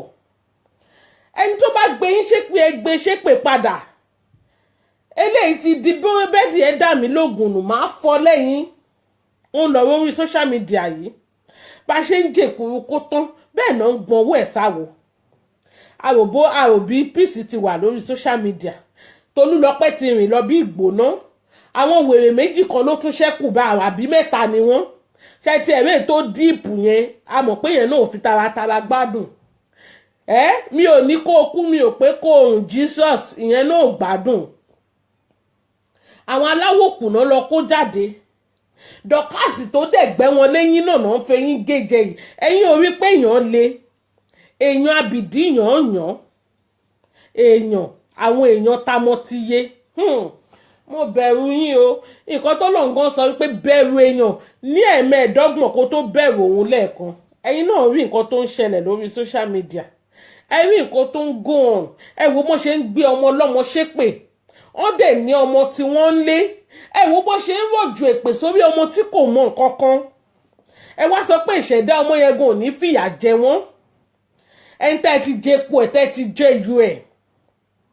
Ṣẹ́yìn náà rí báwọn èèyàn ṣe máa ń change. Ẹ̀yin náà rí báwọn èèyàn ṣe máa ń yí. Ó kàn yí bírí. Àwọn ò tiẹ̀ rọjọ́ lápò lè yí kan àwọn náà. Ọ̀rọ̀ orí social media lẹ́rí yẹn. Ẹ try láti kó ọgbọ́n kan àbí kejì ń bẹ̀. Ẹ má rò pé mo fẹ́ lọ rẹ́rìn jẹ́ kí n lọ wọ àwọn people yìí. No. Ẹ try láti kọ́gbọ́n. Eléyìí dàbí movie ni. Movie ṣe mo Hollywood. Òun lè tá ń ṣe yìí.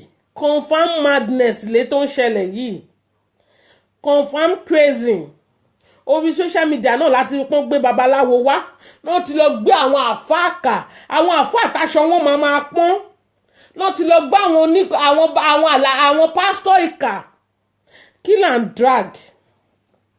Brother Jubril. Kill and drag. Kill and fà mọ́ra wa lọ́wọ́. Ẹ̀yin pípù yìí mọ̀ yín rí. Mọ̀ mí rí. Mi ò lè dúró sìn kẹ́ ẹ dá mi mọ̀. Mọ̀ àdírẹ́sì mi ò mọ bí tẹ́ ń gbé. Orí social media yìí náà láti pàdé. Ẹ̀dẹ̀ wá sọ di ọ̀ràn. Ẹ sọ di wàhálà. Ó wá di bó o pa kó o pa, bó o bá kó o bù lẹ́sẹ̀. Ìrírí ayé kan ò jù báyìí náà lọ. Ṣẹ́rẹ́ táwọn Hollywood gan tó ń ṣe on try ni. But eléyìí ó ń ṣẹlẹ̀ rí ni. Sister Mọ́tọ́lá ẹ kalẹ́ mà. Eléyìí ó ń ṣẹlẹ̀ rí confirm ni. Ó dá o. Sister Mọ́tọ́lá Àjàyí mo kí yín o. A ní rí jù báyìí lọ lórí ètò yìí. Ẹ ṣé mo dúpẹ́. Ẹ kú àtàárọ̀. Ẹ jẹ́ ká lọ join àwọn ẹni tó kù. Ká tún lísìtì sí tiwọn náà but ẹ make sure pé ẹ kọ́gbọ́n àbí kejì ń bẹ́ẹ̀ ẹ kàn má wá sórí social media pé mo fẹ́ wá wòran sista Tọ́pẹ́ a ti parí ètò ẹ máa lọ wò padà sista Princess wọ́n ní Dorcas wà lọ online ẹ jẹ́ ká lọ wo nǹkan tó náà fẹ́ ṣe